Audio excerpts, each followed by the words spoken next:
नमस्कार, स्वदेश न्यूज की खास पेशकश बातें सितारों की में आप सभी का स्वागत है। मैं हूं भागीरथ साहू। बातें सितारों की में आज हम रूबरू होंगे लोकप्रिय वेब सीरीज पंचायत 2 के डायलॉग गजब बेइज्जती से फेमस हुए वैभव राजौरिया से। वैभव का जन्म मध्य प्रदेश के शिवपुरी में हुआ, फिर दिल्ली यूनिवर्सिटी में ग्रेजुएशन में एडमिशन लिया। इसी दौरान अस्तित्व थिएटर के साथ 2 साल रंगमंच किया। फिर 2015 में वैभव की रेलवे में जॉब लग गई। पोस्टिंग मुंबई में हुई। जॉब के साथ वैभव मुंबई में एक्टिंग में भी हाथ आजमाते रहे और फिर फिल्म दंगल, सुई धागा जैसी फिल्मों में अभिनय किया है। लेकिन वैभव को पहचान मिली वेब सीरीज पंचायत 2 से। इसमें वैभव ने दूल्हे के दोस्त सोनू का किरदार निभाया है। इस किरदार का डायलॉग गजब बेइज्जती बहुत ही फेमस हुआ है और कई मीम्स में और कॉमेडी वीडियोस में वैभव के द्वारा बोले गए इस डायलॉग का इस्तेमाल वीडियो को फनी बनाने के लिए किया जा रहा है। वैभव ने पंचायत 2 के अलावा वेब सीरीज हम नवाब, अमृता, नादान कसूर, तो टीवी सीरियल ये है मोहब्बतें, जीजी माँ, प्यार के पापड़ में भी अभिनय किया है। वैभव बहुत जल्द वेब सीरीज रात्रि के यात्री पार्ट 2 में सेकंड लीड रोल में जल्द ही नजर आएंगे। तो वहीं वैभव ने 30 से ज्यादा क्राइम एपिसोड किए हैं। तो आज हम इनसे मुलाकात करेंगे और जानेंगे इनके अभिनय के सफर के बारे में। पंचायत 2 बहुत ही लोकप्रिय वेब सीरीज है, हर किसी ने ऑलमोस्ट देखा ही है। और जो इसका डायलॉग है अक्सर हम वीडियोस में देखते रहते हैं, फनी वीडियोस में आते रहता है, गजब बेइज्जती। तो वैभव की बात करें तो वो शिवपुरी से उनका जन्म हुआ था। फिर दिल्ली यूनिवर्सिटी चले गए, वहां पर उन्होंने पढ़ाई की। रंगमंच के साथ जुड़े, लगातार 2-3 साल उन्होंने थिएटर किया और इस वक्त हमारे साथ सीधे जुड़ गए हैं वैभव राजौरिया जी। वैभव जी, बहुत बहुत स्वागत है आपका स्वदेश न्यूज की खास पेशकश बातें सितारों की में। नमस्ते। Thank you so much. सबसे पहले तो आपका आभारी हूँ, दिनेश भैया का आभारी हूँ जो आपने ये मंच दिया। जी, वैभव जी, जब छोटे होते हैं तो अक्सर जो माँ बाप है वो चाहते हैं कि उनका जो बेटा है वो डॉक्टर बने, इंजीनियर बने, वकील बने। लेकिन कोई माँ बाप ये नहीं कहता बेटे को कि जा बेटा तू एक्टर बन जा। ये जो एक्टर बनने का जो एक जी एक्टर बनने का जो एक शिद्दत रहती है, ये खुद से इंसान डिसाइड करता है कि हमें इस फील्ड में जाना है। तो आपके साथ कैसे हुआ, कैसे आपने डिसाइड किया कि आपको एक्टर बनना है और आपको इस एक्टिंग फील्ड में जाना है? परिवार क्या एक सामाजिक औरा है। हम्म। मतलब समाज कई बार तय करता है कि बच्चे क्या करेंगे। माता पिता भी कई बार साथ देते हैं, पर कई माता पिता इनमें से नहीं होते। जैसे कि मेरे पेरेंट्स, उन्होंने कभी भी सामाजिक औरे का साथ नहीं दिया कि कौन क्या कहेगा, आप आगे बढ़िए, बस कीप इट अप करके, गॉड ब्लेस करके और आगे जाने दिया। ये मेरे लिए सबसे बेनिफिशियरी पॉइंट था। हम्म। तो जब आपने डिसाइड किया कि आपको एक्टिंग की फील्ड में जाना है तो पूरा साथ था, पूरा सपोर्ट था आपके माता पिता का? हाँ, पूरा सपोर्ट था और हर तरफ से फाइनेंशियली था। और हमेशा पुशअप करते रहते थे, हाँ जाना है जाना है, हर तरफ से था। अच्छा, आपने नौकरी भी की है, आप रेलवे में अभी नौकरी कर ही रहे हैं, ये मैं दर्शकों को बता दूं कि आप अभी भी रेलवे में नौकरी कर रहे हैं। तो नौकरी करने के बाद एक्टिंग की फील्ड में आप गए थे या आप एक्टिंग की शुरुआत आपने कर चुकी थी, फिर आपको लगा कि पता नहीं एक्टिंग में तो फाइनेंशियल प्रॉब्लम बहुत सारी आती है, तो बेटर है कि मैं नौकरी भी कर लूं और साथ साथ में हाथ भी आजमाते रहूं एक्टिंग की फील्ड में? मेरे साथ क्या था, काफी लोग मुंबई आ जाते हैं एक इंस्पायरिंग स्टोरी सुन के कि काफी सारे लोग वड़ा पाव खा के रोडों पर रहे हैं, पर मेरे साथ ऐसा नहीं था। मेरे साथ शुरू से जीवन में मुझे कुछ भी अगर लक्ष्य तय करना है तो उनके लिए मैं एक सटीक नक्शा लेके चलता हूँ, जिसमें से जो नौकरी है वो मेरा मुंबई आने का, रहने का और यहाँ पर सरवाइव करने का एक बहुत बेहतर माध्यम है, जिसकी मैं पूरी तरीके से इज्जत करता हूँ। जिस वजह से मैं यहाँ स्टे हो पाया हूँ, रह पाया हूँ। अदरवाइज मुंबई जैसे शहर में रह पाना बहुत ही मुश्किल है एक मध्यम परिवार से। लोकप्रिय वेब सीरीज आपकी जो पंचायत 2 है उसमें आपने सोनू का किरदार निभाया है जो दूल्हे का दोस्त है, और उसका जो डायलॉग है गजब बेइज्जती, ये बहुत फेमस हुआ है। तो सबसे पहले हम ये जानना चाहेंगे कि आपको इस वेब सीरीज में मौका कैसे मिला? भोपाल में ऑडिशन हो रहे थे कास्टिंग वे के, जिसमें कि काफी तकरीबन हजारों ऑडिशन हुए थे। तो उसी बीच मैं भी भोपाल गया हुआ था, मेरे मदर फादर हैं वहाँ पे, तो मिलने मुझे किसी ने बताया वहाँ ऑडिशन हो रहे हैं। मैं गया, मैंने ऑडिशन दिया और बहुत ही स्मूथली हो गया। सेकंड ऑप्शन में कोई किसी को रखा गया था, पर लास्ट टाइम उसे हटा दिया गया क्योंकि बोले ये फेस ठीक है और हाइट भी मेरी दूल्हे से मिल रही थी, तो इसलिए फाइनल हो गया वो। तो ये आपकी पहली वेब सीरीज थी, तो हम जानना चाहेंगे कि किस तरह का एक्सपीरियंस था, क्या शेड्यूल रहता था और किस तरह से शुरुआत होती थी शूटिंग की? शेड्यूल ये था, पहला तो वेब सीरीज में सबसे हटके एक चीज जो हमको देखने को मिलती है कि आपको जो भी करना है नेचुरल करना है, आपको बिल्कुल ओवर एक्टिंग नहीं करना है, जिसके लिए वहाँ पे काफी सारी टीम सिर्फ इसलिए काम करती है कि आप वहाँ पे नेचुरल वर्क कर पाओ।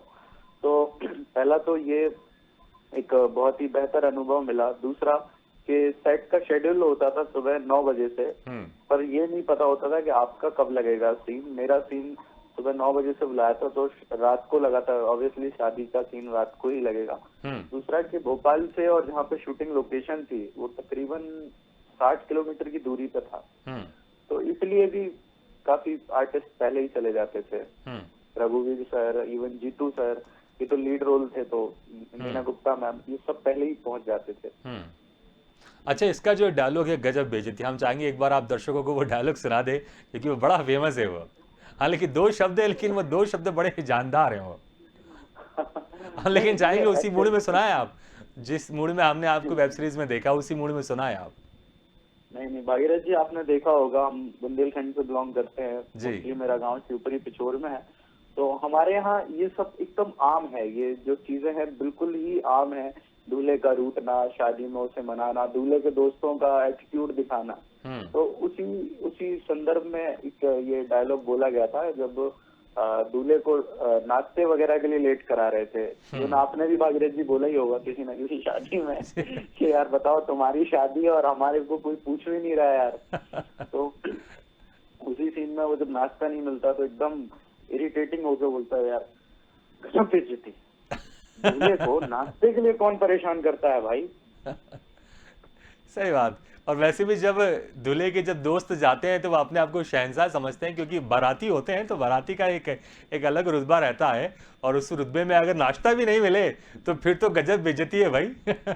बिल्कुल। और ये लगभग कहानी हमेशा रहती ही है, आपने भी अपने जीवन में ये अनुभव किया होगा। बिल्कुल। अक्सर इस तरह के अभिनय जो अनुभव होते हैं ये अक्सर होते हैं, शादी ब्याह में होते हैं। अच्छा, ये जो डायलॉग है गजब बेइज्जती, बहुत ही नॉर्मल डायलॉग है, जैसे आपने बताया कि अक्सर जो जहाँ पर शूटिंग हुई वहाँ पर इस तरह के बोले जाते हैं ये। लेकिन जिस तरह से इसके ऊपर मीम्स बने हैं, जिस तरह से इसके ऊपर फनी वीडियोस बन रहे हैं, तो उसने इस नॉर्मल डायलॉग को बहुत ही फेमस कर दिया है। तो जब आपने पहली बार इसके ऊपर मीम्स को देखा या सुना, या कोई कॉमेडी वीडियोस आपने देखा, तो आपका रिएक्शन कैसा था उस वक्त? मैं ना जब पंचायत रिलीज ही हुई तो मैं थाईलैंड में था, उस समय मैं इंडिया में था ही नहीं, और कोविड का ड्यूरेशन चल रहा था। तो मैं जब वापस आया तब तक मीम्स बन चुके थे, और वहां पर मैं देख पा नहीं रहा था, सोशल मीडिया पे इतना वायरल नहीं हुआ था। उसके बाद जब आने के बाद फिर बनते गए, फिर दुख इस बात को पता नहीं कहाँ लगा दिए। आपने भी देखोगे कहीं भी किसी भी जगह लगा दिए। खुशी भी हुई और थोड़ा सा वैसा भी लगा, यार ये कहाँ लगा दिया यार, कौन ने लगा, किसने लगाया, बस इसको बुलाओ मेरे सामने, लेके आओ इसको। नहीं, वो गुस्से में आपने बोला इसको बुलाओ मेरे सामने, कि खुशी था भैया कि हम जरा तुम्हारे हाथ चूम ले जिस हाथ से तुमने इस मीम्स को बनाया है। पहले तो खुशी थी, बाद में गुस्सा आ गया, यार हद है, कहाँ लगा दिया। अच्छा। इवन एक मैंने सबसे फनी वीडियो देखा, उसमें एक लड़की को लड़का डंप करता है, ऐसा कुछ होता है, लड़की बोलती है अच्छा ठीक है ये लो, तुमने 10 रुपए की उस दिन पानी पूरी खिलाई थी। तो बीच में ले पानी पूरी लिखा हुआ, ले पानी पूरी, और गजब बेइज्जती है यार। हर जगह मतलब। अच्छा, आप जब कहीं जाते होंगे और लोग आपको पहचान जाते होंगे कि ये तो गजब बेइज्जती वाले भैया हैं, तो बोलते तो जरूर होंगे भैया वो डायलॉग जरा एक बार आप सुना दीजिए, और कभी कभी झुंझलाहट भी होती होगी, भैया बहुत हो गया बस रहने दो, कितना आप मुझसे ये डायलॉग बुलवाओगे। हाँ, ये तो होता है काफी बार ना, जैसे किसी फैमिली फंक्शन में भी जाते हैं, कहीं भी जाते हैं, तो लोग बाग हाँ भाई एक बार चलो इंस्टा की रील बनाते हैं, एक बार वो सब। लेकिन मोस्ट ऑफ द टाइम क्या होता है कि मेरे जाने से पहले ही वहाँ मोस्टली लोगों को पता होता है कि हाँ भाई ये बंदा आ रहा है, ऐसा सबको बता दिया जाता है, हाँ ये वो है। फिर मैं वहाँ पहुंचता हूँ, तो मेरी जो एंट्री होती है ना वो एकदम सामान्य होती है, क्योंकि आपने सुना होगा वो पट से है, simplicities are better than show off. ये मैंने सारे बड़े एक्टरों के अंदर देखा, साधारण रहना बहुत ही बेहतर। तो एकदम साधारण सी एंट्री, तो ये वाले हैं क्या, ये है क्या वही, ये वही है क्या, हाँ मैं वही हूँ। फिर मुझे काफी बार जस्टिफाई भी करना पड़ता है, हाँ मैं वही हूँ। और हो सकता है आपको फोटो भी दिखाना पड़ता है, देख लो ये देखो मेरा चेहरा और ये फोटो का जो बंदा बैठा ये मैं ही हूँ। मैं फोटो आसपास वाले दिखा देते हैं। अच्छा अच्छा, गालिब इसमें का शेर है ना कि जी इन्हें बतलाओ कि हम हैं क्या, ऐसा करके है, सब हम्म। याद नहीं आ रहा है, आएगा तो बताता हूँ फिर। अच्छा, इसमें एक दो इंटरेस्टिंग और डायलॉग है, हम वो डायलॉग भी सुनना चाहेंगे। वो कुछ कुर्सी को लेकर भी कुछ दो तीन इंटरेस्टिंग डायलॉग है, जो थोड़ा सा चुनाव के आसपास, जो राजनीति के आसपास वाला डायलॉग है, तो जरा वो डायलॉग हो जाए। हाँ, एक मैंने धीरे से बोला था उनके कान में कि इनके पास चक्का वाला कुर्सी भी है। सेकंड टाइम मैंने उसको देखा, पहले तो नॉर्मली देखा, सेकंड थर्ड टाइम तो मैंने देखा सारे पॉलिटिकल जो मीम बन रहे हैं ना, हाँ मोदी जी अमित शाह का एक फोटो लगा, उसमें वो कान में कह रहा है इनके पास अंदर चक्का वाला कुर्सी है। मैं कंफ्यूज हो गया। हाँ। तो वो भी बहुत वायरल हुआ। तो जब आप अभिनेता से एक तरह से राजनेता वाली लाइन में भी आ गए, तो किसी ने आपको चुनाव प्रचार के लिए आपको किसी ने रिक्वेस्ट किया हो कि चलिए हमारे साथ थोड़ा चक्का वाला कुर्सी वाला डायलॉग बोल के हमारा जरा जो विजय अभियान है उसको मजबूत कर दीजिए आप। ग्राम पंचायत चुनाव हो रहे थे, अच्छा। ये झांसी के पास कटरा पड़ता है उसमें, तो मैं कहा देखते हैं, फिर मैं गया नहीं था लेकिन। अच्छा, हाँ सही बात है, हाँ, क्योंकि अभी अभिनेता और राजनेता में थोड़ा जमीन आसमान का फर्क है। तो अगर बहुत अभिनेता बहुत ज्यादा फर्क होता जी, है। अगर बिल्कुल सही कहा आपने, जब अगर हम हम सिर्फ अभिनेता किरदार निभाते हैं, हम सिर्फ किरदार निभाते हैं, हाँ वो रियल किरदार में जी जाते हैं, इसलिए राजनेताओं के और जी से बिल्कुल थोड़ा सा दूरी बनाए रखें तो ज्यादा हाँ, बेहतर। ठीक है। अच्छा, आपने जो फिल्म थी सुई धागा, उसमें भी आपने काम किया है, इसमें वरुण धवन और अनुष्का शर्मा है, तो ये इसमें कैसा एक्सपीरियंस था? और जब शूटिंग के वक्त क्या कभी कुछ मुलाकात आपकी हुई होगी वरुण धवन अनुष्का शर्मा से, तो क्या कुछ बातचीत होती थी आपकी उस वक्त?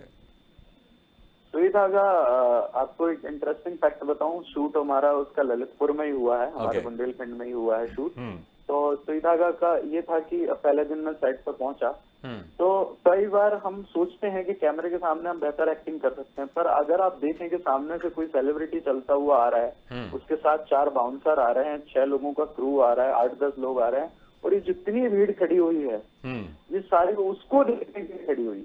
अच्छा और इस आदमी को आपको धक्का मारना है शूट में। अच्छा तो कई कई बार हेजिटेशन वाली फीलिंग होती है कि यार कुछ हो गया, मतलब हाँ। उस टाइम तो हमें ऐसा लगता है कि अगर नाखून हमारा लग गया जी तो क्या होगा। जी तो ऐसी सिचुएशन में वरुण सर ने हेल्प की। मेरा एक पेज बेकार गया, उसके बाद बोले क्या करते होगा, तो मैंने कहा जॉब करता हूँ। अरे फिर क्या है, फिर तो कोई दिक्कत नहीं है, मगर सर बट वो धक्का वाला नहीं हो पा रहा है। अरे हाँ। कोई नहीं, अपने भाइयों से करते हो कभी धक्का मुक्ति? मगर नहीं भाइयों से भी नहीं होता। अरे करो, तुम बिंदास करो। तो 2 लाइन का वो डायलॉग था कि जाओ डॉक्टर से पर्ची लेकर आओ। 2 लाइन की जगह वो 4-6 लाइनें हो गई, पता भी नहीं चला, और वो नेचुरल एक्ट हो गया, और पहली बार में डायरेक्टर ने कह दिया फाइनल। बिल्कुल होता है, अगर हम बचपन से या बहुत समय से हम किसी स्टार को फिल्मों में देख रहे हैं, फिर उनके साथ हमको काम करना हो, थोड़ी झिझक तो होती है। अच्छा, एक इंटरेस्टिंग वाकया आपके साथ हुआ, जो फिल्म दंगल थी उसमें आपने अभिनय किया, और आपके सारे रिश्तेदार जब फिल्म रिलीज हुई तो वो थिएटर पहुंच गए, आपके दोस्त पहुंच गए, आप भी बड़े एक्साइटेड थे कि वाह फिल्म रिलीज हो गई, मैंने इसमें काम किया है और बस अब मैं दिखाई देने वाला हूँ। और जब पूरी फिल्म निकल गई, उसमें जो आपका सीन था वो कट हो गया। एक्टर के साथ ही बड़ी विडंबना होती है कि इतनी मेहनत से रोल मिलता है, हम उसके ऊपर काम करते हैं, सीन करते हैं, अभी हमारा सीन कट जाता है हमारा। ये होता क्या है ना, समाज में काफी लोग ऐसे होते हैं जो हमें इंस्पायर करते हैं। मैं उन लोगों को गलत श्रेणी में नहीं रखूंगा, उन लोगों को इंस्पिरेशन वाली श्रेणी में रखूंगा। तो दंगल का जब मेरा शूट हुआ और मैं वापस पहुंचा, मैंने हर जगह बता दिया था, और मोस्टली हर जगह बता दिया था, मम्मी पापा को भी बता दिया था। जब वो शूट ही हुआ था, रिलीज तो 1 साल बाद होनी थी, शूट के टाइम में सबको बता दिया था कि मैं आऊंगा मैं आऊंगा मैं आऊंगा। उसके बाद वो रिलीज हुई, रिलीज होने के बाद काफी चर्चे हुए कि भाई मूवी में था। मैंने वो मूवी थिएटर में जाके 3 बार देखी। हो सकता है मैंने कहा छोटा सा सीन तो आया, तो कट हो गया, कहीं तो दिखाई दूं। आया नहीं था। तो काफी लोगों से फिर सुनने को मिला, रहे यार तुम क्या यार देते रहते हो, तुम आए ही नहीं, हम तुम्हारी वजह से टिकट बेकार हो गया हमारा। तो वो एक लाइफ का इंस्पायरिंग पीरियड था। सॉरी, वो बहुत ही, मतलब अभी भी सोचता हूँ उस बारे में, तो आप देख रहे होंगे मेरे को फंबल आ जाता है कि क्या था, एकदम रोंगटे खड़े हो जाते हैं। यार साला, मतलब अपने साथ साथ काफी लोगों की वैल्यू गिर जाती है। बिल्कुल। लेकिन होता है अक्सर एक्टर के साथ, ये जो स्ट्रगल पीरियड होता है उसमें इस तरह के, जो मैं इसको एक तरह से हादसे ही बोलूँगा, इस तरह के हादसे होते हैं, क्योंकि हम बड़े एक्साइटेड होते हैं और हम रिश्तेदारों को भी बोल देते हैं, लेकिन फिर हम दिखाई नहीं देते फिल्म में, तो बड़ा हमको निराशा होती है और रिश्तेदार भी फिर 4 बातें हमको सुनाते हैं। अच्छा, आप रेलवे में भी जॉब करते हैं आप, तो एक्टिंग और जॉब को आप कैसे मैनेज करते हैं? हालांकि जो आपकी जॉब है वो मुंबई में ही है आपकी, लेकिन फिर भी आप कैसे मैनेज करते हैं आप, क्योंकि 8-9 घंटे आपको जॉब में देना पड़ता होगा, फिर शूटिंग में भी लंबा समय रहता है, तो कैसे मैनेज करते हैं इन दोनों को आप? उसमें एक्चुअली क्या है कि छुट्टियां होती हैं LAP वगैरह, तो काफी वो यूज कर लेते हैं। बाकी मेरी मोस्ट ऑफ द टाइम खत्म हो जाती हैं, तो मैं लीव विदाउट पे जो छुट्टियां होती हैं बिना सैलरी वाली, उनमें अपने काम करते रहता हूँ जब तक कोई ऑब्जेक्ट ना करे, क्योंकि कई बार हो जाता है डिपार्टमेंट से भी दिक्कत हो जाती है, बिल्कुल। तो उस समय कुछ दिन को शांत बैठ जाते हैं। बाकी हाँ, ये दंगल वाले इंसिडेंट से सर एक चीज याद आई कि इसके बाद फिर लाइफ में मैंने कुछ भी किया तो वो मैंने किसी को बताया नहीं। अच्छा। कि मैंने ये किया। कि जब रिलीज होगा मैं दिखाई दूंगा तो फिर बोलूंगा भाई जाके देख लो, मैं फिल्म में हूं मैं। इवन पंचायत भी अच्छा। मैंने नहीं देखी, दोस्त ने कॉल किया। ओके ओके ओके, मतलब सेफ साइड आप लेके चल रहे थे उसके बाद से आप। जी। अभी ये जो आप एक नेक्स्ट मंथ एक वेब सीरीज आएगी रात्रि की यात्री MX प्लेयर की, हाँ। उसके लिए मैं इसलिए श्योर हूँ क्योंकि उसमें मेरा सेकंड लीड है। हाँ तो उसको कहाँ काटेंगे? सही बात है, कहाँ काटोगे, फिर तो पूरी वेब सीरीज कट जाएगी अगर आपका सेकंड लीड रोल काट दिया तो। जी। तो वो मैंने जरूर कुछ जगह बोल दिया। हाँ। अच्छा, NSD में 2 बार आपने ट्राई किया लेकिन आपका इसमें एडमिशन नहीं हुआ। जब आप दिल्ली यूनिवर्सिटी में पढ़ाई कर रहे थे उस वक्त आप एक थिएटर ग्रुप के पास गए, आपने कहा कि मुझे भी थिएटर करना है, लेकिन उन ग्रुप वाले ने बोला कि तुम्हारी शक्ल एक्टर वाली नहीं है, तुम एक्टिंग नहीं कर सकते।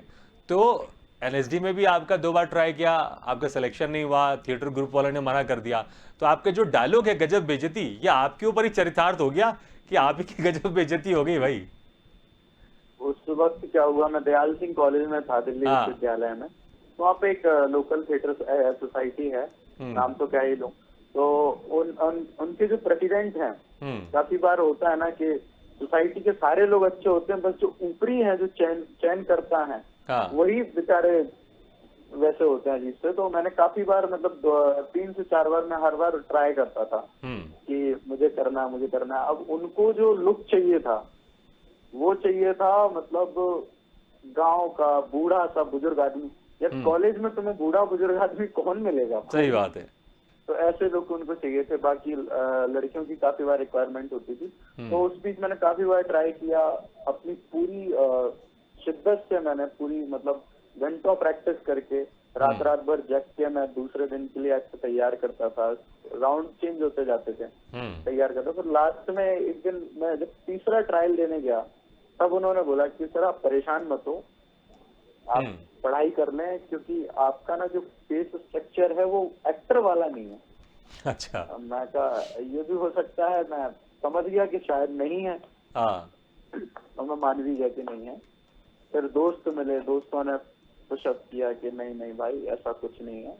फिर वो होते हैं ना काफी सारे एग्जाम्पल है, नवाज सर को देखो, राजपाल यादव को देखो। बिल्कुल। वैसे भी मुझे नहीं लगता कि चेहरे से कुछ फर्क पड़ता है अगर आप एक्टिंग फील्ड में जाना चाहते हैं, क्योंकि जो कैरेक्टर होता है हर तरह से होता है, मोटा पतला काला गोरा लंबा, किसी के सर में बाल नहीं है, हर तरह के कैरेक्टर हैं। तो जब हर तरह के कैरेक्टर फिल्मों में होते हैं, टीवी सीरियल में होते हैं, तो उस तरह के जो अदाकार हैं, अभिनेता है, उनकी भी आवश्यकता होती है। अच्छा, एक और इंटरेस्टिंग वाकया हुआ आपके साथ जब आप शूटिंग के समय थे, आप तो शूटिंग आपकी रात में थी लेकिन आप सुबह पहुंच गए और पता चला कि आपकी शूटिंग तो रात में है। उसके बाद फिर आप वही रंग बिरंगी जो ड्रेस पहनी थी आपने शूटिंग के लिए, अब आपको लगा क्या करें, सुबह से लेके रात तक का सफर कैसे काटे, तो आप लोग आसपास निकल गए घूमने फिरने के लिए। अब रंग बिरंगी ड्रेस, 3-4 दोस्त लोग, और आसपास के लोगों को लगा कि भैया ये तो कुछ मनचले टाइप के दिख रहे हैं, क्योंकि ऐसे रंग बिरंगे कपड़े तो इधर कोई पहनता नहीं है। तो उनको लगा ये लड़की छेड़ने वाले कोई ग्रुप है, तो उन्होंने आपको पकड़ लिया था। तो फिर उसके बाद क्या हुआ, क्या कुछ पिटाई विटाई हुई, फिर कैसे फिर आपने मनाया और कैसे आप वहां से बच के निकले? नहीं, पिटाई तो खैर नहीं हुई, क्योंकि हम अकेले नहीं थे, हमारे साथ वहाँ भी उन्होंने गार्ड रखे हुए थे, सेट पे भी थे। तो हम आपस में घूमने निकल गए 2-3 दोस्त, और हमारा जो आप पंचायत में ड्रेस है उससे हमारा और भी डिफरेंट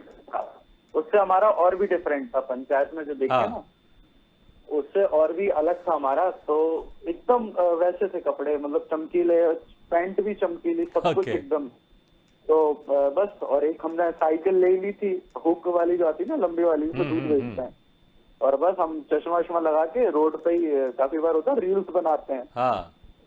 तो बस गानों पे रील्स बना रहे थे। तो कुछ लोगों को लगा गांव के, बोले यार ये बाहर के लड़के आए हैं, लगता है मनचले से लड़की वड़की छेड़ रहे होंगे। हाँ। वो आ गए सब इकट्ठे होके 4-5 डंडे वंडे लेके। अच्छा। हाँ, कौन से गांव से आए हो? हाँ। हमने कहा भैया हम तो शूटिंग में आए, बस इतना बोलते ही अच्छा अच्छा अच्छा अच्छा अच्छा अच्छा, तो फोटो वोटो सेल्फी वेल्फी लेके चले गए। हाँ, उन्होंने कहा ये शूटिंग वाले मोड़े हैं ये। लेकिन जान बच गई। हाँ, जान बची लाखों पाए। लौट के वैभव शूटिंग के सेट पे आए। घर को आए। अच्छा। हाँ। अच्छा, वेब सीरीज जो रात्रि की यात्री जो पार्ट 2 है आपने जिक्र किया था, हम उसके बारे में भी जानना चाहेंगे। इसमें किस तरह का आपका रोल है और कब तक दर्शकों के बीच में ये वेब सीरीज आ जाएगी? MX प्लेयर पे है ये, हंगामा की है, रात्रि की यात्री। और अगर आप ट्रेलर देखेंगे तो आपको लगेगा यार बढ़िया है, एडल्ट है, पर आप जैसी मूवी देखने जाएंगे, सीरीज देखने जाएंगे, तो आपको रियलाइज होगा अरे यार ऐसा तो कुछ भी नहीं था। तो एक 5 एपिसोड की स्टोरी है, जो पहला पार्ट तो रिलीज हो चुका है, उसमें मेरा नहीं है। सेकेंड पार्ट जो आएगा तो उसमें मेरे साथ जो है शरद मल्होत्रा हैं और हीरोइन